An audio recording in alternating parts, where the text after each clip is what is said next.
He played for the Boston Celtics and the Denver Nuggets, but in the last several years, Massachusetts native Chris Herren has been on another mission to help prevent youth from going down the dark road of addiction.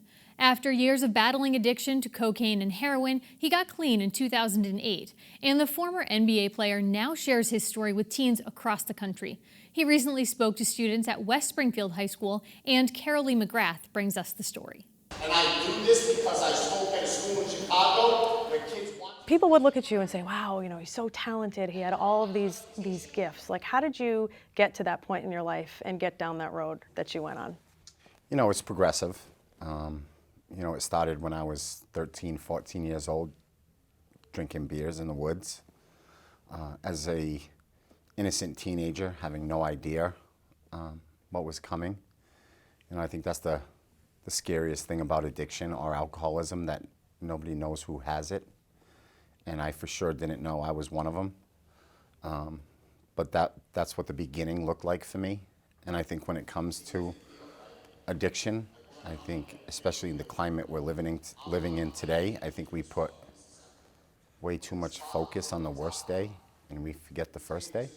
I think we want to focus how ugly addiction is in the end instead of figuring out why it's beginning.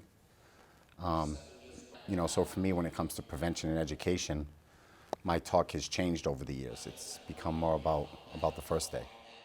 But what happened from that first day to when it became progressively worse?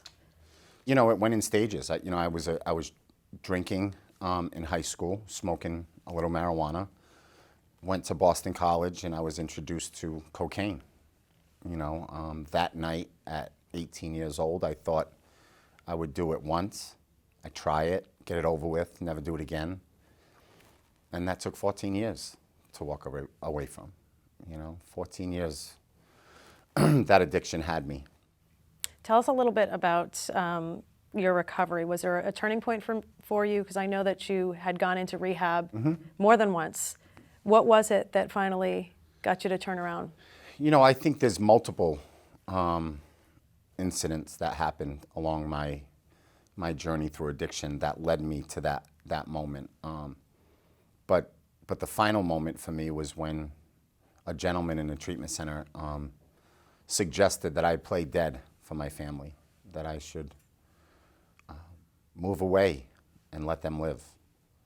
That let my kids bury me emotionally and move on without me. Because no matter at what level I was in their life, I was no good for them. And that was a moment of clarity for me. It just, I said, this is the time. This is the time to be the father that my kids need me to be. And what year was that? 2008. And so since then, how has it been with your family? How many kids do you have? And, were you able to repair those relationships? I have 3 kids, super repaired, completely healthy and happy. I opened up a wellness center and I tell the adults that are in my center, you'll realize what sobriety looks like when you see it in your family's eyes. You'll see that peace within them. And your sobriety gave that to them. And that's when you know you're sober. Do you ever, or did you ever have a point in your life where you thought, I'm just never going to get out of this spiral? Totally. And so what can you say to people who are in it and just feel like there's no end in sight? There's always a way out. You just got to be willing to suffer a little bit. It's not easy. Getting sober is definitely not easy, but it's worth it. It takes time, it takes patience.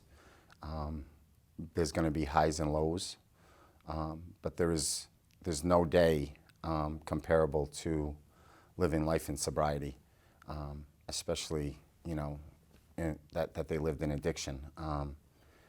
Your worst day in sobriety is by far better than your best day in addiction. What do you tell the kids? Because I know that you talk about, alcohol use when you were younger. And of course, that's something that, a lot of kids are doing. You talk a little bit about marijuana.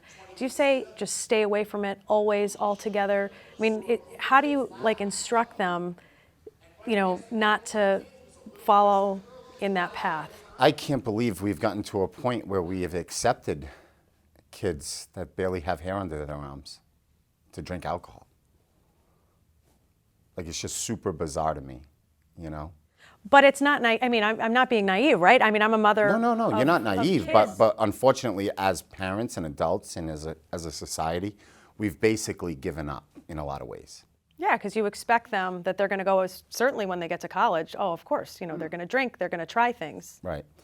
And, you know, college is a little different. I mean, you know, if we're going to listen to, you know, science and, you know, the frontal lobe of their brain will be fully developed by the age of 21. And if they can abstain up to that point in their life, then their chances of suffering drop drastically.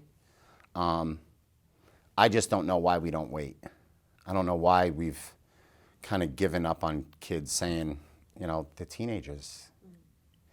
Boys will be boys, girls will be girls. Drugs and alcohol does not go well with boys and girls. So how do you help a parent then who's trying to you know, do the right thing and set the right example to tell their kids, you know, stay away from that? What do you say to, like me? I'd make it as difficult as possible. You know, I think unfortunately there's parents in communities that think it's okay. And, you know, I think you make it as difficult as possible for them to engage in that type of behavior and environment, and as well as motivate them to be well enough emotionally to hang out on a Friday night without it.